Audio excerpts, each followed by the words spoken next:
Chámome Silvia María Crespo Campos, sou a patroa maior da cofradía Santa Tecla da Guarda. Na cofradía somos uns 180 socios aproximadamente.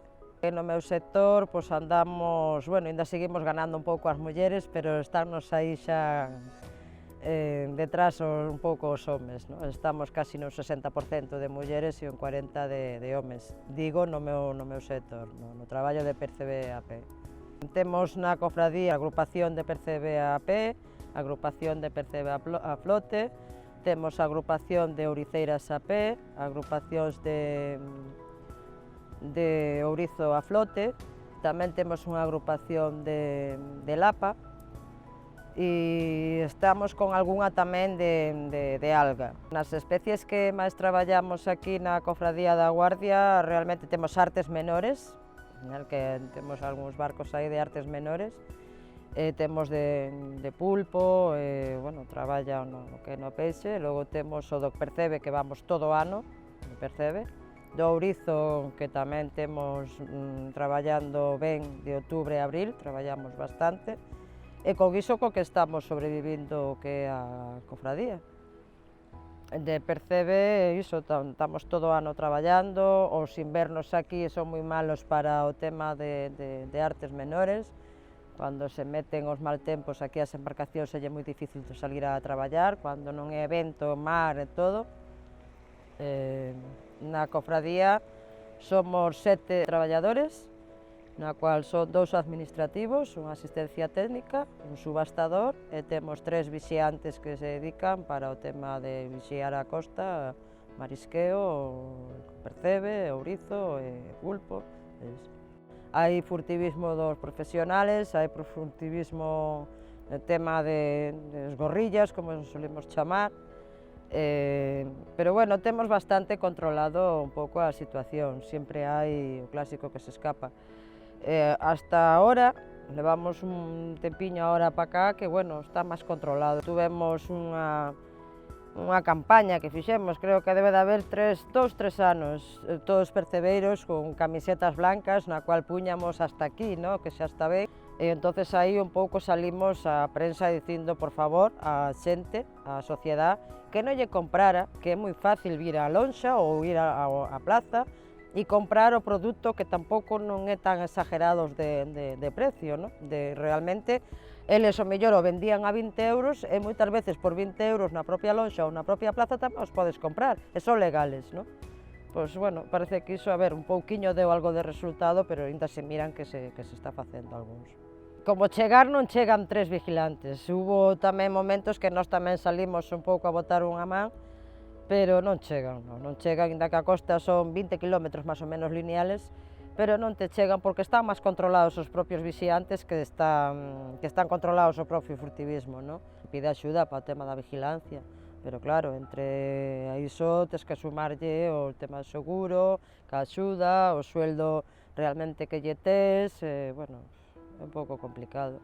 Nós, desde que está a agrupación montada, pois realmente está constituída con unha directiva tamén, aparte do que son os percebeiros, hai unha directiva, na cual o noso recurso intentamos protexelo ao máximo, porque está organizado de forma que a directiva normalmente cada mes se xunta e organiza os días de traballo, os topes de captura, na cual se solicitan para ir a traballar, as zonas de traballo, nesas reunións onde os directivos falan un pouco sobre como vai cada mes, como van as zonas, como se mira o recurso, se está ben, se está mal, se hai que cerrar, se non se cerra. Pois iso xa levamos moito tempo facendo, de gestionando desa forma. Temos uns puntos de control, pasamos os puntos de control, uns topes de captura. Eu creo que iso todo, sin iso non funcionaría, pero con iso está funcionando bastante ben. Nos temos un tope bruto de 6 kilos, baixamos ao mar o tope bruto é de 6 kilos, daí tes que sacar 4 netos, que son o tope que temos para traer para a lonxa, e os outros, eses 2 kilos, vai entre desperdicios de rotos, o mexillón, pedra, todo así un pouco. E si é efectivo, ten que funcionar así, de outra forma sería imposible porque non todos somos iguales, que é o que dixen antes, e a xente hai que cuidar o recurso. E non é o que era antes, non, a costa non está como estaba antes. Algo pasou nas aguas ou algo cambiou que está diferente. É un traballo que me gusta, que me deu moita facilidade para criar meus fillos, para a miña familia, porque realmente pois, tú eres jefe, vale? Tú baixas, tes aquelas obligacións para baixar aquelas horas e tal, pero tamén se tes que marchar antes, marchas, se non fais 4, fais 1 ou 2, vale? Iso todo logo vai na cosa económica de cada un.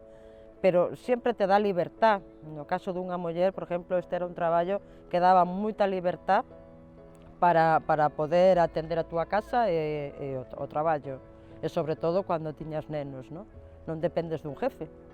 Tú eres o propio jefe, tú te marcas o teu tempo. É un traballo moi duro, que ahora no Brán todo é moi bonito. Ahora no Brán é todo moi bonito porque é como ir á playa. Pasas o tempo, está moi ben e todo, no peor levas no inverno. O inverno aquí son invernos moi duros, sí que se pasa, moitas veces pásalo mal, porque entre fríos, os ventos, metidas na agua, que si, bueno, son cousas, pero bueno, así te gusta, iso logo despois o botas ao olvido. Todo malo cando levas algúns sustos de vez en cuando e tal, pero bueno, iso todo o botas un pouco ao olvido, xa cando pasa un tempo que non vas ao mar xa te está pedindo o corpo que hai que ir a agua salada. E a xente aquí que salen os barcos ou salen a traballar, pois moito peixe, pois realmente tamén pois non se vende aquí, véndeno para Vigo, marcha para Vigo. Entonces, claro, as ventas aquí, se tú non vendes dentro do que é da túa cofradía, para pagarlle aos traballadores, para manter o que é realmente a cofradía, necesitas ter ventas.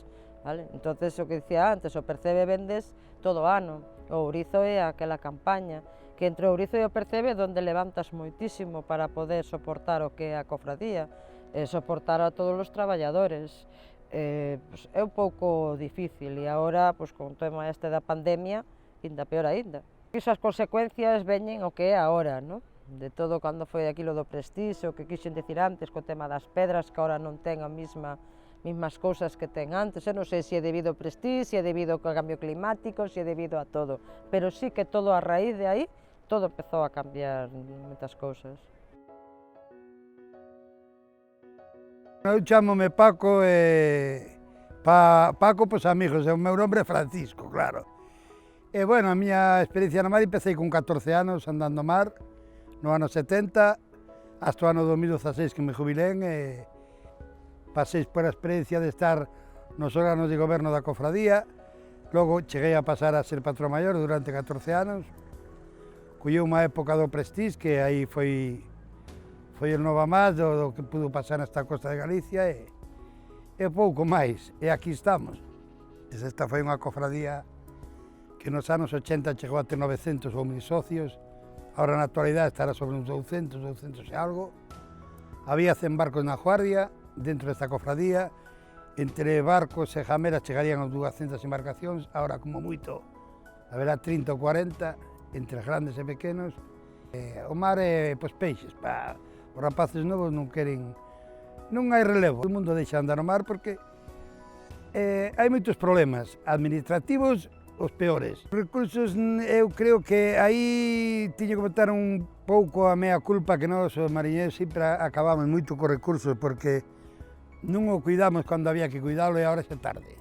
Ou esa é a miña idea, Porque eu recordo aquí nos anos 80 que empecé a andar aquí, ainda collíamos langostas, collíamos lenguados, lubinas, que sean peixes de todas as clases. Agora, pois foi a menos en todo. Xa non digo só no tema do que é a pesca, o tema do pulpo, que lle quita o sono a todos os mariñeiros de Galicia. Que lle pasa o pulpo? Cada vez a menos.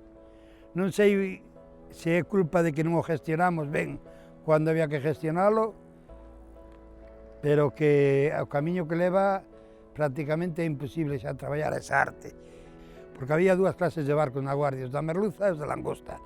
Eu nunca quixen andar a langosta, gustaba máis andar as merluzas, e sí, lembro que aquí nesta lonja, pois, durante os meses de julio, agosto, setiembre, semanas de vender 7.000 ou 8.000 kilos de langosta nesta lonja. Eu a cofradía durante o Prestige, para min era un mundo moi grande, pero bueno, co apoio dos secretarios e dos compañeros fomos levando adiante, e bueno, veo enseñarnos, por lo menos, a ver unha hermandad por todo Galicia entre cofradías, entre mariñeiros, que nos xuntábamos todos fomos a unha, e foi unha das formas de que nos conocemos casi todos os portos uns con outros, porque foron 5 ou 6 meses moi duros, de moitos movimentos, moita lucha, e iso de estar sempre constantemente luchar contra os políticos, todo isto, pois.